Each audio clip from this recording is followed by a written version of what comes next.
नमस्कार, नवभारत टाइम्स में आपका स्वागत है। आपके साथ मैं हूं विनीत त्रिपाठी। बिहार में जब एसआईआर यानी कि स्पेशल इंटेंसिव रिवीजन शुरू हुआ तो राजनीतिक विरोध देखने को मिला था। मगर बंगाल में एक अजीब स्थिति बनी हुई है। यहां पर मौतों की बात सामने आ रही है। करीब एक महीने के अंदर 28 लोगों की मौत हो जाने का दावा किया गया है। ये दावा और किसी ने नहीं बल्कि खुद पश्चिम बंगाल की मुख्यमंत्री ममता बनर्जी ने किया है। अब सामने आ रहा है कि काम का प्रेशर होने की वजह से बीएलओ यानी कि बूथ लेवल ऑफिसर्स की भी जान जा रही है। देश के 12 राज्यों और केंद्र शासित प्रदेशों में चल रहे स्पेशल इंटेंसिव रिवीजन अभियान के बीच बूथ लेवल ऑफिसरों की मौतें एक चिंता का कारण बन गई हैं। 21 नवंबर की रात से 22 नवंबर के मध्य प्रदेश में 2 बीएलओ की बीमारी के कारण मौत हो गई। मध्य प्रदेश के भोपाल में 2 बीएलओ को हार्ट अटैक के बाद अस्पताल में भर्ती कराया गया। पश्चिम बंगाल में एक महिला बीएलओ ने अपनी जान दे दी। मृतकों के परिजनों ने ज्यादा काम और लक्ष्य टारगेट को पूरा करने के दबाव में मौत का कारण बताया है। अब निर्वाचन आयोग की शनिवार की रिपोर्ट के मुताबिक बड़े राज्यों में राजस्थान में सर्वाधिक 60.54% फॉर्म डिजिटलाइज हुए हैं। वहीं केरल में सबसे कम 10.58% फॉर्म डिजिटल हो पाए हैं। कुल 98.98% फॉर्म बढ़ चुके हैं। कांग्रेस ने एआई की मदद से मुख्य चुनाव आयुक्त ज्ञानेश कुमार का एक वीडियो बनाया। इस वीडियो में कांग्रेस ने आरोप लगाया है कि ज्ञानेश कुमार वोट चोरी करवा रहे हैं, बीएलओ पर प्रेशर बनाया जा रहा है। दूसरी तरफ एक और तस्वीर है। दूसरी तरफ वेस्ट बंगाल से लोग बॉर्डर पार करके बंगाल भाग रहे हैं। रातों रात मकान खाली हो जा रहे हैं। बीएलओ जिस घर पे जाते हैं उस घर में फॉर्म जमा करते, लेकिन दोबारा पहुंचते हैं तो वहां पर ताला लगा मिलता है। एक अजीब सी स्थिति बनी हुई है। अब कौन गलत है कौन सही ये कह पाना बेहद मुश्किल है। बात अगर बीएलओ की है तो सच में उनके लिए बहुत ही विपरीत स्थिति है। पहले वो विभाग का काम पूरा करे, इसको निपटाए, इसके बाद वो चुनाव आयोग का काम करे। इंसान के काम करने की एक क्षमता है, उसके दिमाग का एक लेवल है। इसके अलावा चुनाव आयोग ने लास्ट डेट तय कर रखी है, मतलब टारगेट सेट कर दिया है, तारीख सेट कर दी है और व्यक्ति का मानसिक स्थिति वो किसी के परवाह नहीं है। ये बात सही है। बीएलओ इस वक्त एक दूसरी तरह की टेंशन और प्रेशर से गुजर रहे हैं। पूरे देश भर में अलग अलग जगहों से, ये केवल एक बंगाल की बात नहीं है। मध्य प्रदेश, राजस्थान, उत्तर प्रदेश, हर जगह इसके ऊपर से डीएम साहब का आदेश आ जाता है। रात में मीटिंग ली जाती है और कहा कि अभी तक केवल इतने फॉर्म सबमिट हो पाए हैं। अब वो बेचारे दिन भर जो है अपने विभाग का काम समेटे, असम के पहुंचे लेके अपना दफ्तर, अपना कागज पेन, जाके घर घर बीएलओ फॉर्म भरवावे। तो ये एक बड़ी ही एक अजीब स्थिति है जिसमें सबको नीचे से लेकर ऊपर तक सोचने की आवश्यकता है। इससे मैं कुछ दिन पहले की बात बताऊं, पश्चिम बंगाल के पूर्व बर्धमान जिले के मेमोरी में काम के प्रेशर के तहत ब्रेन स्ट्रोक हुआ और इसमें नमिता हसंदा नाम की एक बीएलओ की जान गई। इसी तरह बुधवार को जलपाईगुड़ी जिले के चाय बागान इलाके में शांति मुनि ओराव नामक एक महिला बीएलओ का शव बरामद किया गया। इन दोनों मामलों में मृतकों के परिजनों ने काम का भारी प्रेशर होने का आरोप लगाया। हुगली जिले में एक महिला बीएलओ ने काम के कथित दबाव के कारण ब्रेन स्ट्रोक का सामना किया, जिसके बाद वो कलकत्ता के मेडिकल कॉलेज में गंभीर हालात में एडमिट है। पिछले 24 घंटे के दौरान कथित तौर पर तबीयत बिगड़ने के कारण 2 बीएलओ को हॉस्पिटल में एडमिट कराना पड़ा है। उनके परिजनों का कहना है कि बीते कई दिनों से वो मानसिक अवसाद से ग्रसित हो गए। एसआईआर का भयंकर काम है। इसके काम का प्रेशर जो है उनसे शारीरिक और मानसिक स्थिति पर वो टूट गए हैं। बड़ी विचित्र स्थिति है। दक्षिण 24 परगना जिले के जयनगर में बीमार बीएलओ कमलपत नस्कर को अस्पताल में दाखिल कराना पड़ा। शनिवार को इलाके के block development officer BDO Shubhdeep Das भी उनको देखने हॉस्पिटल पहुंचे। उन्होंने पत्रकारों से कहा कि नस्कर का इलाज चल रहा है। एसआईआर का काम जारी रखने के लिए उनकी जगह अन्य बीएलओ की नियुक्ति कर दी गई है। साउथ 24 परगना जिले की ही एक दूसरी बीएलओ तनुश्री हलदार भी शनिवार रात को अचानक सिर चकराने की वजह से गिर गई। उनको बारुईपुर हॉस्पिटल में एडमिट कराना पड़ा। अब आप देखिए, एक के बाद एक कितने केसेस तो मैंने आपको यहीं पर बता दिए। पश्चिम बंगाल के नदिया में बीएलओ रिंकू का शव घर की छत पर लटका मिला। शव के पास एक नोट भी मिला। राज्य में एसआईआर से जुड़ा दूसरा ये जान देने का मामला है और तीसरा मौत का मामला है। जयपुर में रविवार को बीएलओ मुकेश जांगिड़, जिनकी उम्र 48 साल है, उन्होंने ट्रेन के आगे कूदकर जान दे दी।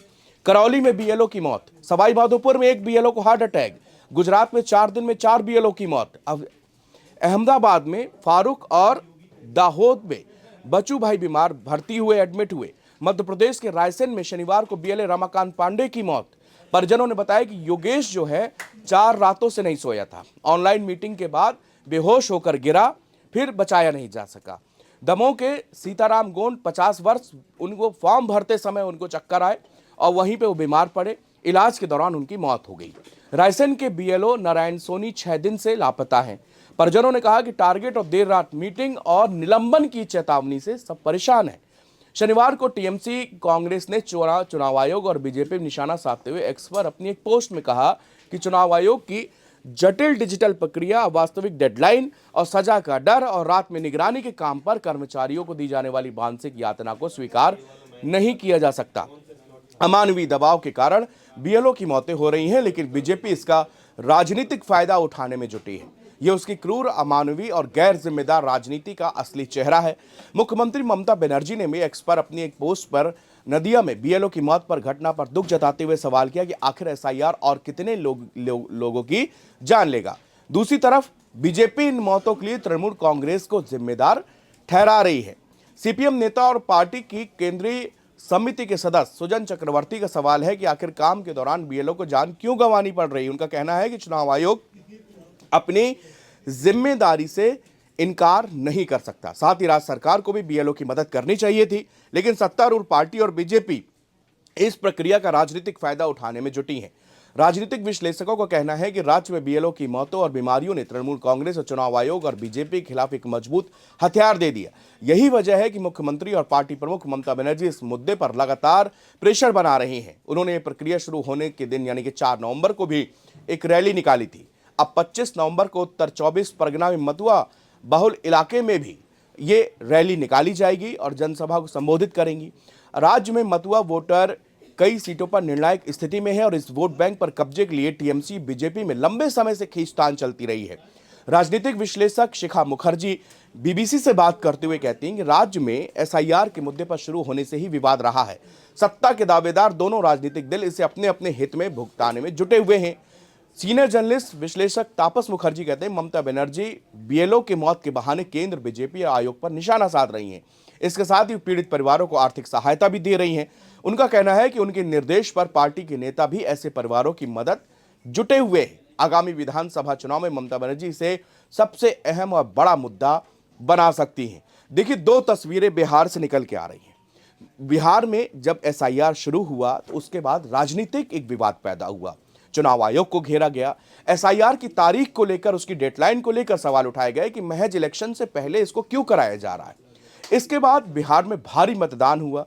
उसके बाद एनडीए की बहुमत में सरकार आ गई। बिहार में यहां से चैप्टर धीमे धीमे क्लोज हुआ, लेकिन इसके बाद जब बंगाल में शुरू हुआ तो एक दूसरी स्थिति बनी। पहले जो जानकारी आई कि बंगाल के बहुत से जो बॉर्डर से लगते हुए इलाके हैं, वहां से बड़ी संख्या पर लोग छोड़ छोड़ के जा रहे हैं। लोगों का कहना है कि वो 10 से 20 साल पहले यहां पर आए थे, लेकिन अब उनके पास में जरूरी कागजात, डॉक्यूमेंट नहीं है, जिसके कारण उनको कानूनी कार्रवाई का डर सता रहा है, इसलिए वो वहां पर छोड़ के जा रहे थे। ऐसा नहीं कि ये किसी सोशल मीडिया पोस्ट की बात हम कर रहे हो, ये बाकायदे बीएसएफ ने ऐसे कई छोटे छोटे टुकड़ी, बड़ी बड़ी टुकड़ियों में लोगों को पकड़ा है, जो कि 10-10, 8-8 या 15 से 20-20 लोगों के ग्रुप में और बॉर्डर पार करने के फिराक में बैठे थे। नदी, नाला, जंगल, कहीं से भी उनको कोई भी एक आस दिखा रहा था कि भाई तुम यहां से भारत का बॉर्डर क्रॉस करके बांग्लादेश पहुंच सकते हो।